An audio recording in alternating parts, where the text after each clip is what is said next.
Bueno, muy buenos días para todos aquellos que de nuevo nos están viendo por este canal. Hoy quiero centrarme en un tema muy importante en el cual preguntarnos o interpelarnos por eso que escuchamos constantemente, las mentiras de la Iglesia Católica. Y esas mentiras las vamos a centrar en un tema: María, Madre de Dios. Queremos ver porque la Iglesia ha fundamentado que María es Madre de Dios, y queremos ver si lo que fundamenta o enseña la Iglesia Católica es solo un fundamento, tradición sin escritura. Y ahí, si es un argumento, solo tradición sin escritura, entonces no puede tener su validez, porque pues el Espíritu Santo que acompaña a la Iglesia debe también recordarnos. Jesús nos dijo: y vendrá y os enviaré al Espíritu Santo, que tomará de lo mío y os enseñará también cosas nuevas. Pero nunca dejará de hablar desde la unidad de lo que ya se ha dicho en el Jesús, en el Mesías. Por eso es que hay que entender cuál es la situación de este problema y dónde va a surgir. Entonces, porque siempre nosotros nos preguntamos: María, Madre de Dios, o sea que María creaba a Dios. Decir que María es Madre de Dios es decir entonces que María creaba. O sea, ¿eso es lo que está enseñando la Iglesia Católica? O decir que María es virgen, o que es inmaculada, concebida entonces sin pecado, porque tiene la misma dignidad de Dios, ¿o qué? ¿Qué es lo que está pasando? ¿Por qué nos enseñan eso? Ahí es donde queremos llegar a ese punto. ¿Cómo así que privilegiada? O sea, ahí lo que la Iglesia Católica hizo fue un paquete completo: Inmaculada, Madre de Dios, Madre nuestra, intercesora. Y queremos entonces desenmascarar. ¿Para qué? Para ver si en realidad son mentiras de la Iglesia o si en verdad tienen su base en la Escritura.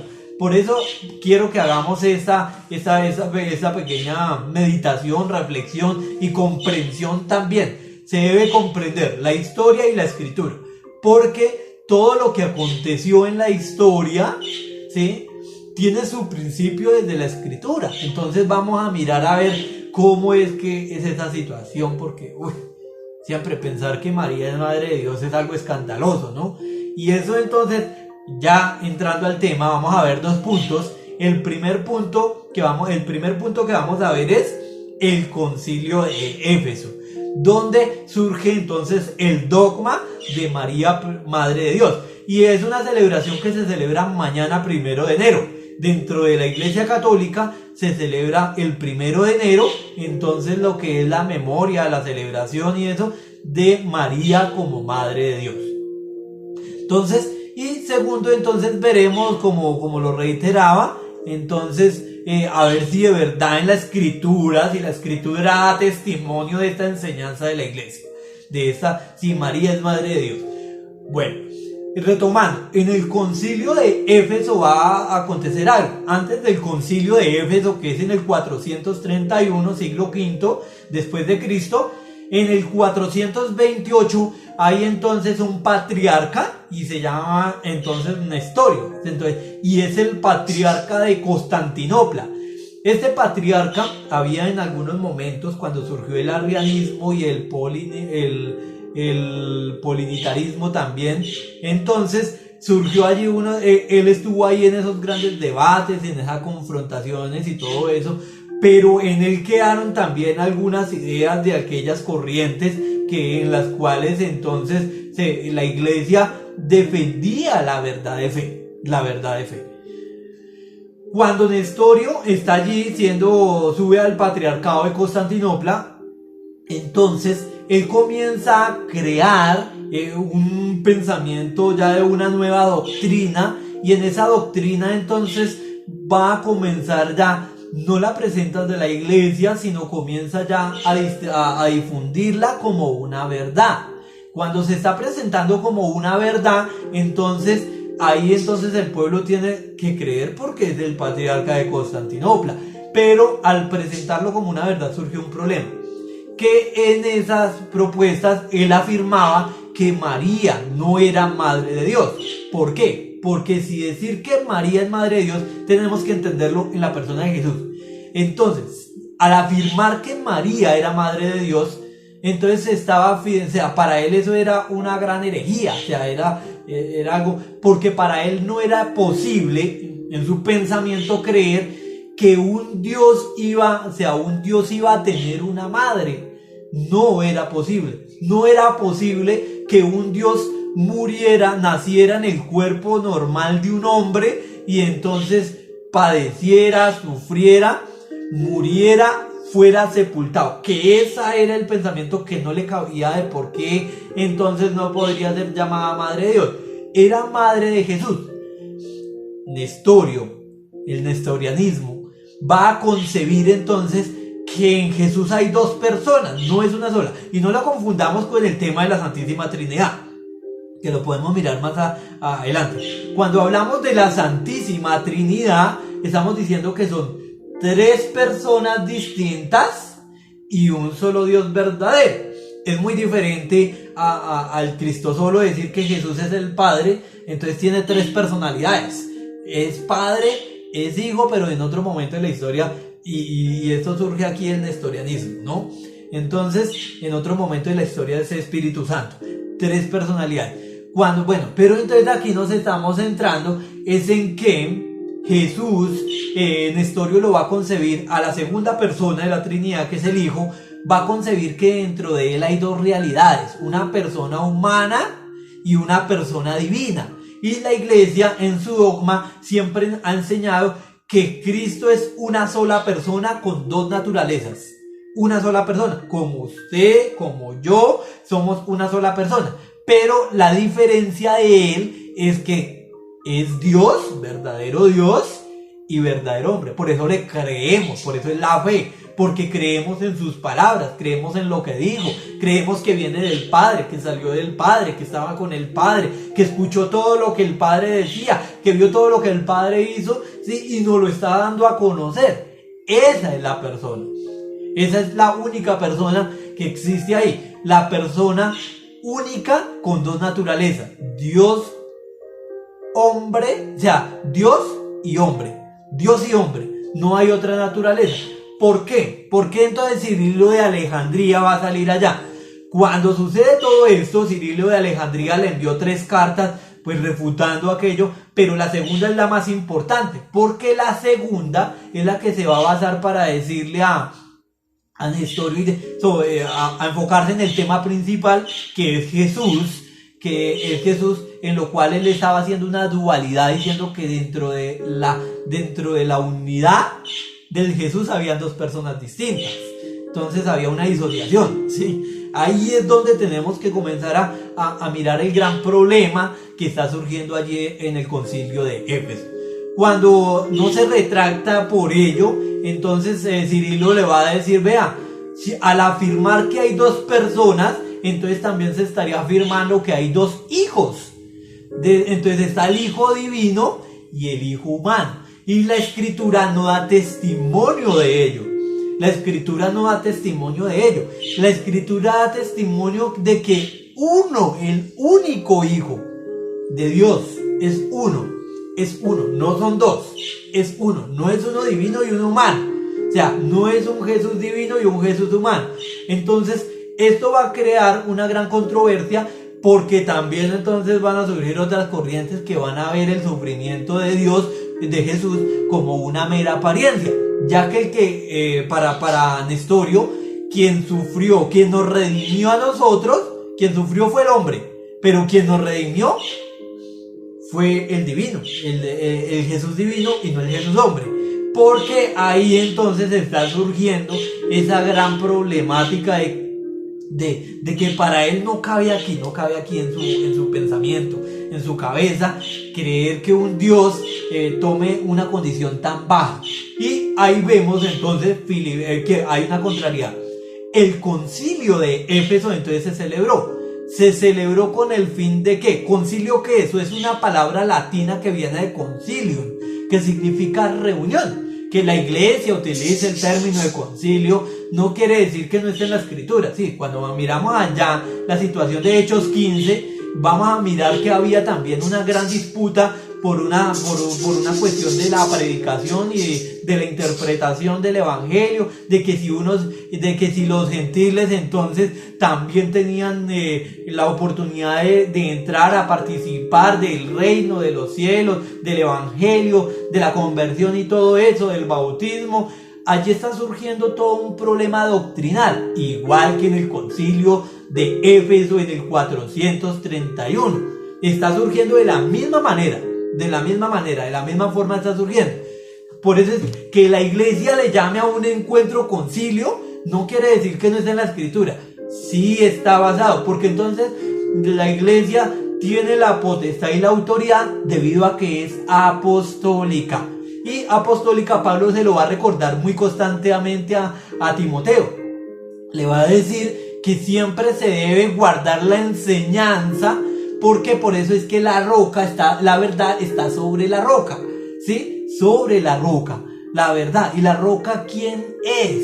Nosotros somos piedra, pero hay una roca específica que es la autoridad de la iglesia.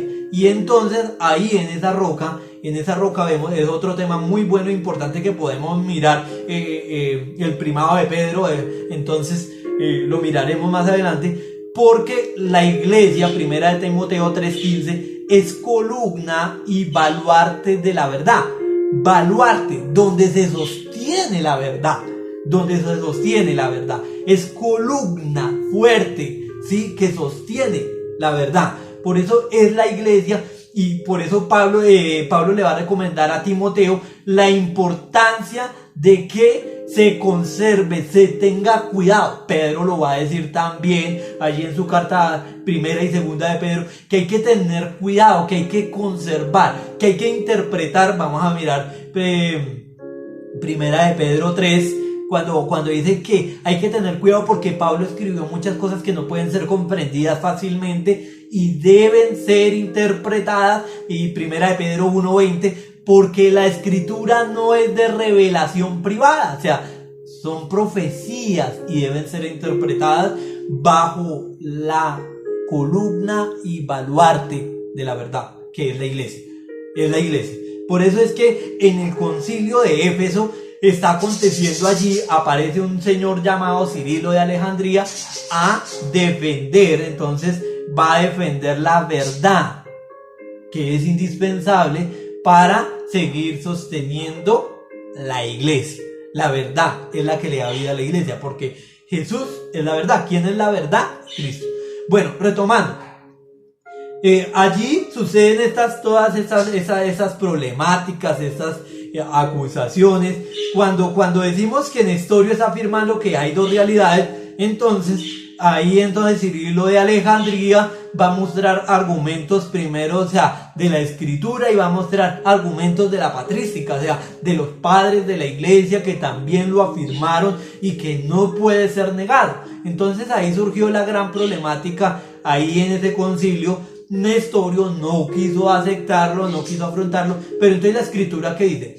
Cuando la escritura dice en el Evangelio de San Juan capítulo 1, el verbo, lo que él dice que el verbo y el hombre son diferentes, separados, ahí los unifica.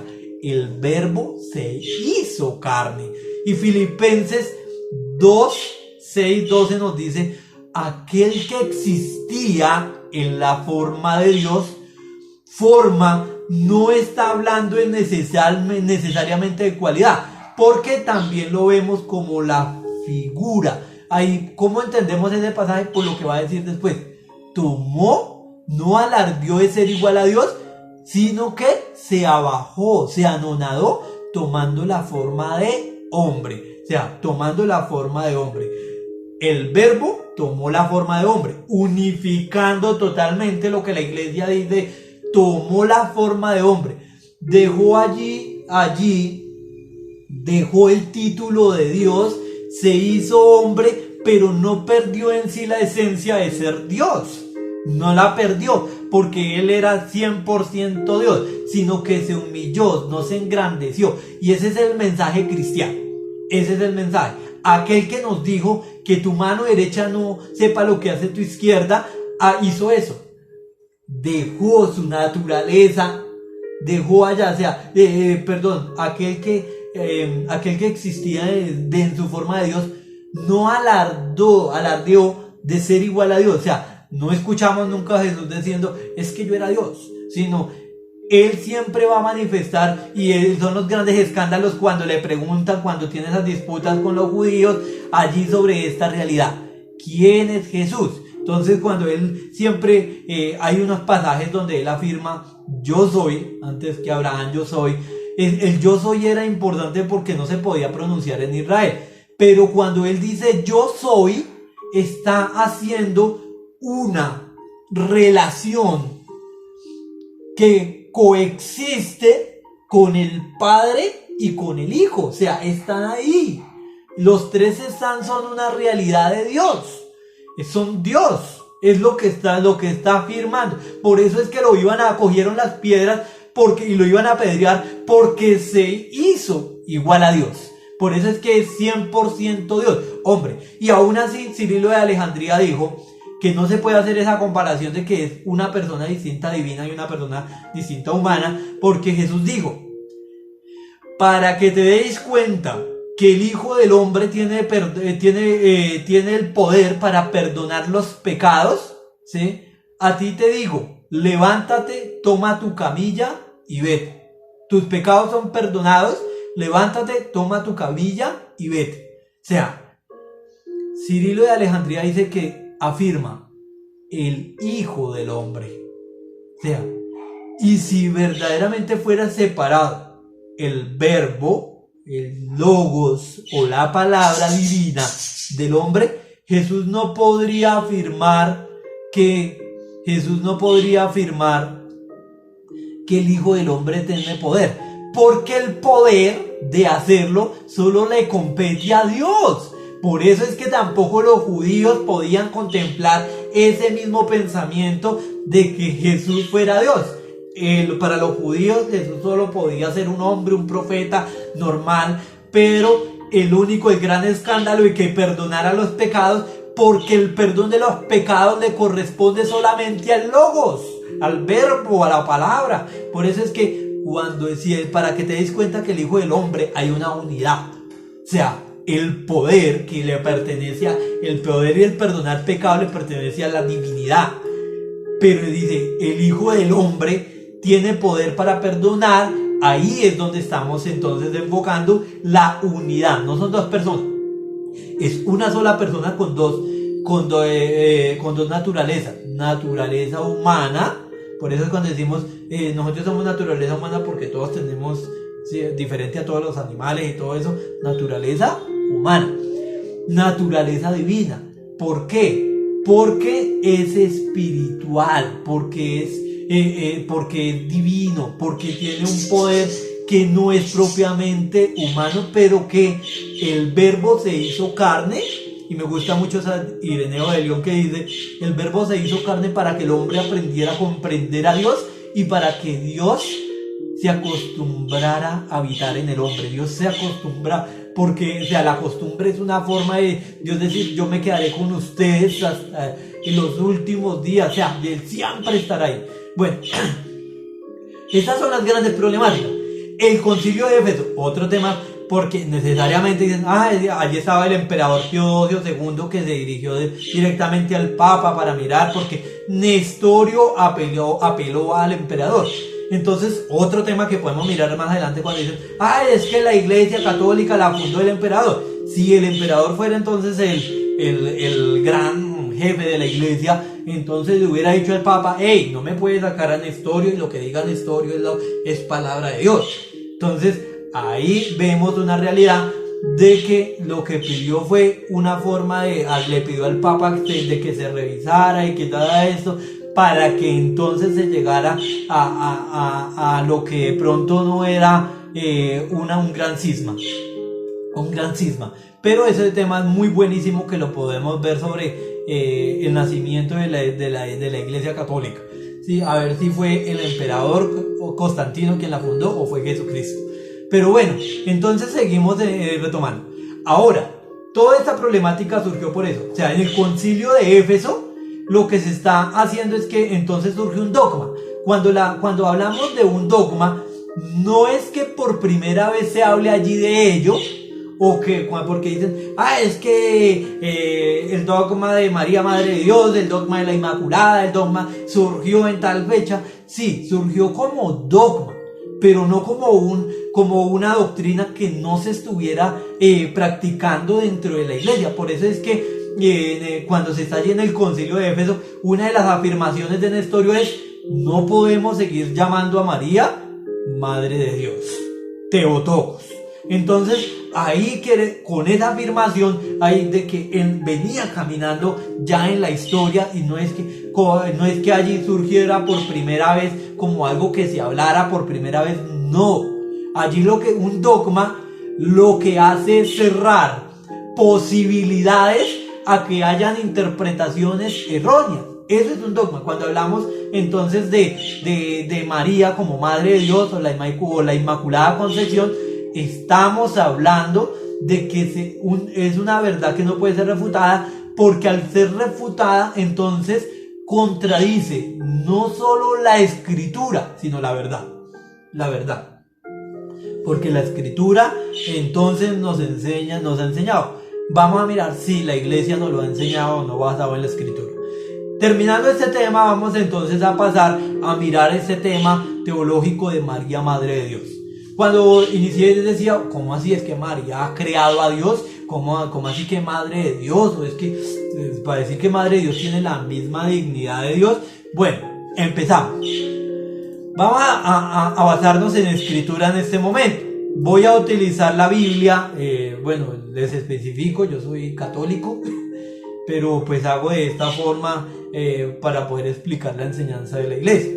Pero entonces voy a utilizar Reina Valera para también aquellos que no son católicos y nos están viendo no entren en ese argumento falaz de que porque que mi enseñanza tiene validez porque es la Biblia católica. Entonces en la Biblia católica dice lo mismo. Lo que cambia son los sinónimos. Eso es lo que pasa. Es que le cambiaron. No, lo que cambia no es que cambiemos las palabras en el de su sentido literal, verdadero, sino que lo que se cambian son los sinónimos según la traducción propiamente del griego. Entonces vamos a ver. Cuando hablamos de María como Madre de Dios, la iglesia no está afirmando que María sea Madre de la Trinidad. Afirmar eso sería una herejía. Cuando estamos afirmando de que María es Madre de Dios, es Madre del Dios encarnado. Cuando estamos mirando allí el Evangelio de Lucas, cuando nos habla de la anunciación, el ángel le está diciendo que va a dar a luz un hijo. Entonces es madre de ese hijo. Y que ese hijo será llamado, y le da algunos nombres: Príncipe de la Paz, todo eso, que lo vamos a ver como figura mesiánica en el libro de Isaías, en el capítulo 9, ¿sí? Muy diferente al 7, porque el 7 nos dice además, no solo en el 9 nos da unos títulos, en el 7 también nos da un título principal. Su nombre será Emmanuel, que significa Dios con nosotros. Dios ha venido al hombre, al encuentro del hombre. Por eso cuando se está diciendo que María es Madre de Dios, se está hablando del Dios con nosotros, o sea, del Jesús que es Dios, aquel que existía. Filipenses 2, 6, 12, en la forma de Dios, ¿sí? No alardeó de lo que era, sino que tomó, se abajó, se anonadó, figura o forma de hombre. O sea, la forma de hombre nunca dejó de ser Dios. O sea, no alardeó. Lo vimos en toda su predicación y evangelio, que él no alardeó de ello. Pero nunca, no podía decir mentiras. Cuando le preguntaban quién eres, él tenía que decir quién era. Yo soy. Y yo soy es esa relación. No es decir que Jesús solo es el nombre del gran yo soy, sino es decir, esa relación del gran yo soy, del Dios que está ahí presente cuando le habló a Abraham. Y entonces, si me preguntan, dime quién, cómo les digo que cómo se llama y todo eso, le dicen, diles que yo soy, yo soy. Entonces, yo soy el que soy, yo estoy aquí. Cuando alguien dice yo soy, está diciendo yo estoy aquí, presente, pero no está hablando en singular, sino ese gran yo soy nos presenta una realidad en comunión que estaba escondida y que va a ser descubierta en el Nuevo Testamento, que es la Trinidad. Bueno, pero cuando estamos hablando de Jesús, Jesús está diciendo que Él es, y cuando Él es, por eso lo iban a apedrear, porque Él se hacía igual a Dios. Él se hacía igual a Dios. Entonces, al hacerse igual a Dios, en ese sentido, por eso es que siempre la iglesia ha afirmado que María es madre de Dios. No del Padre ni del Espíritu Santo. Es madre del Hijo. El Hijo es Dios. Los que somos trinitarios entendemos que son tres personas distintas, pero un solo Dios verdadero. Cuando miramos el término de que María es madre de Dios, o sea que María creaba a Dios, para nada, nada. Cuando se dice la iglesia y afirma que María es madre de Dios, no está afirmando que sea madre que haya creado a Dios. Entonces que, no, María entonces tenía que preexistir para ser madre, preexistir antes de Cristo, antes que Jesús existiese como Dios. No, pero es que la iglesia no está afirmando, porque si entendemos el término engendrar no es crear, no es crear. Por eso es que María es madre del Hijo engendrado. Y ahí vamos a entrar a mirar algo muy bonito, muy bonito. Cuando miramos cuando miramos y hablamos de María como madre de Dios, estamos hablando de la maternidad divina. O sea, María es madre del ser divino, y María es madre de Dios no porque ella tenga la misma dignidad de Dios, ni porque preexista antes que Jesús, que cuando existía en la forma de Dios, ni nada de eso, sino porque cuando el verbo se encarna, por eso es que Pablo va a decir, la sabiduría de Dios no es comprensiva para el hombre, la sabiduría de Dios es necedad para el hombre, y la sabiduría del hombre es necedad para Dios. Por eso es que para Nestorio le era difícil entender la sabiduría de Dios. Dios tenía muchas formas de entrar al mundo, porque era Dios, lo podía hacer de cualquier forma, pero su sabiduría entró por la naturaleza caída, por el pecado que fue el hombre. Por eso tomó la carne. Cuando hablamos de carne, estamos hablando de la naturaleza del hombre, ¿sí? La carne. Por eso es que ahí tenemos que entrar a enfocar esa parte que es fundamental. Ahí entonces la iglesia nunca ha afirmado, y yo sé que muchos me entristece porque muchos están condicionados fuera de la iglesia y no lo pueden aceptar porque no lo pueden entender. Yo lo único que los invito es oren, pidan al Espíritu Santo. ¿Sí? No, es que ya lo tenemos. No se cierra, porque el único pecado que no es perdonable es la negación del Espíritu Santo. Pidan a ese Espíritu que ustedes según oran y digan que si de verdad está ahí, que si de verdad es la verdad lo que estás argumentando o enseñando, entonces que te deje ahí, pero si no, que te muestre el camino. Por eso es que aquí es donde yo te estoy diciendo lo que enseña la Iglesia Católica, lo que te han enseñado, porque yo pasé por sectas protestantes también. Entonces yo antes de ser cristiano fui un pagano después de ser considerado un inconverso, alguien que no participa de la fe, de la verdad, de la escritura, ni nada de eso. Antes de eso, cuando quise encontrar a Dios, lo busqué de muchísimas formas, como Agustín de Hipona. Sí, pasé por corrientes distintas, todo eso, porque quería entender, y para mí era principalmente la verdad. Ese es el fin de la escritura. Por eso es, conocerán la verdad y la verdad os hará libres. Ese es el sentido de la fe. El centro de la fe es la verdad. ¿Y quién es la verdad? Jesús. Nunca dejemos de preguntarnos por la verdad, porque estamos en el mundo donde bien lo van a decir las cartas paulinas y las cartas católicas, que hay muchos falsos profetas, apóstoles, superapóstoles y todo eso, que vendrán para engañar, para destruir, que no lo hacen con mala intención, pero el hombre que vive sumergido en el error, yo considero que no lo hace de mala intención, pero sí extravía el camino de muchos. Extravía el camino de muchos. Lo dice Pablo muy bien allá en la carta a los Corintios cuando habla sobre Israel. Él dice, yo doy testimonio de su celo por Dios, pero de una forma equivocada. O sea, yo doy testimonio del celo que ellos sienten por Dios, pero de una forma equivocada. Entonces, a esas gran invitaciones, sigamos entonces acá en el tema de escudriñar.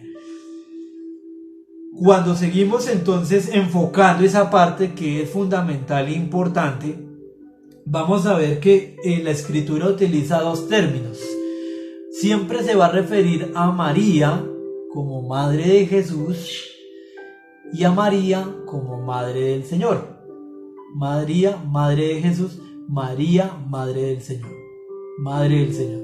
Cuando miramos esos dos términos, es muy importante y significativo.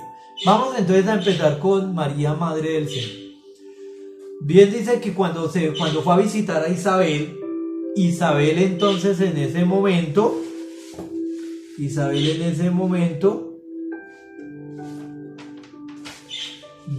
acá está, Isabel en ese momento, entonces lo que hizo fue,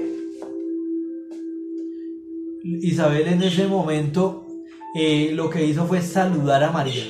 Y entonces el saludo de María fue. Entonces vamos a verla en el capítulo 1, versículo 43. Estoy utilizando Reina Valera, pero con el fin de hacerlo para también aquellos que no pertenecen a la iglesia. ¿Por qué se me concede esto a mí, que la madre de mi Señor venga a mí? Porque tan pronto llegó la voz de tu salutación a mis oídos, la criatura saltó de alegría en mi vientre.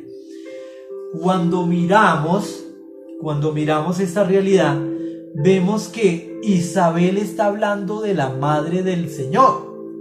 Cuando Isabel habla de la madre de mi Señor, está utilizando un término griego que es Kyrios en griego y traducido al español, por eso nosotros lo nombramos, lo interpretamos como Señor.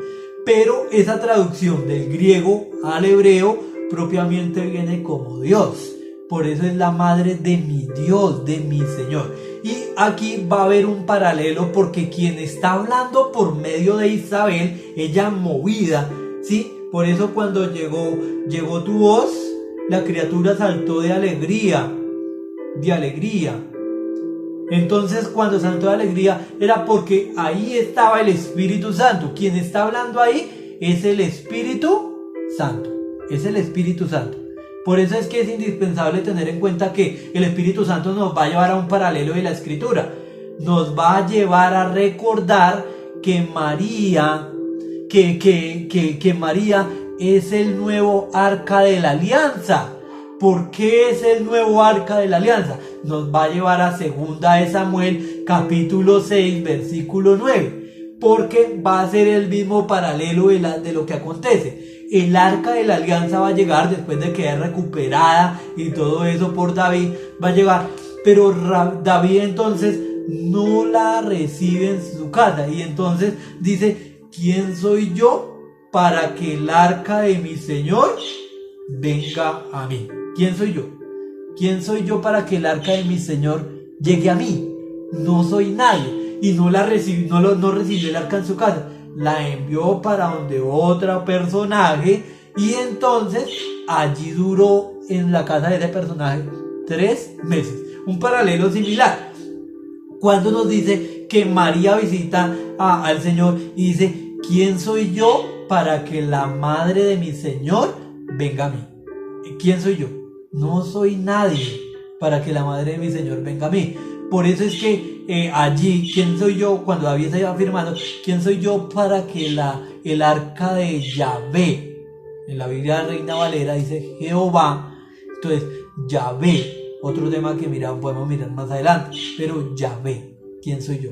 Bueno, como el tema es extenso, larguísimo y no se puede explicar muy concretamente, vamos a hacer un corte y en el siguiente video entonces lo vamos a seguir meditando. Entonces, no se retiren, lo único que sí les pido es compártanlo, denlo a conocer, distribuyan este mensaje de evangelización para aquellos católicos que todavía que están confundidos, católicos que no han podido entender su fe y entonces y ni siquiera al no entenderla ni siquiera pueden darle vida ni testimonio dentro de la iglesia, y al no dar vida ni testimonio dentro de la iglesia entonces terminan por allá cometiendo pecados tan grandes, borracheras, todo eso que no es lo que enseña la iglesia. Que no hayan querido entender su fe, porque participar de la iglesia y de la verdad y de Dios, elegir a Cristo es libremente. La iglesia no te va a obligar a ello. Tú tienes libremente que hacerlo. Entonces, envíale a los católicos y todo esto para todos aquellos que de verdad no han entendido su fe ni los misterios de la iglesia, para que no llegue un día alguien y les diga, vea, es que aquí esto y la escritura dice esto, esto y esto, y les enseñen otra cosa, y terminaron con doctrinas llamativas y extrañas, yéndose de la iglesia, y van a terminar diciendo es que cuando yo era católico. Entonces, si yo me llegase a ir de la iglesia, yo sí podría decir cuando yo era católico, porque he tratado de ser un buen servidor y fiel en la enseñanza, en la doctrina, en lo que la iglesia nos ha orientado a realizar. Entonces, yo sí podría decir cuando fui católico. Pero alguien que no fue, que vivió en el pecado y que vivió en la miseria y después se convirtió a otra doctrina y dice que cuando era católico, no lo puede hacer. Ya nos vemos, entonces los invito a ver el siguiente video.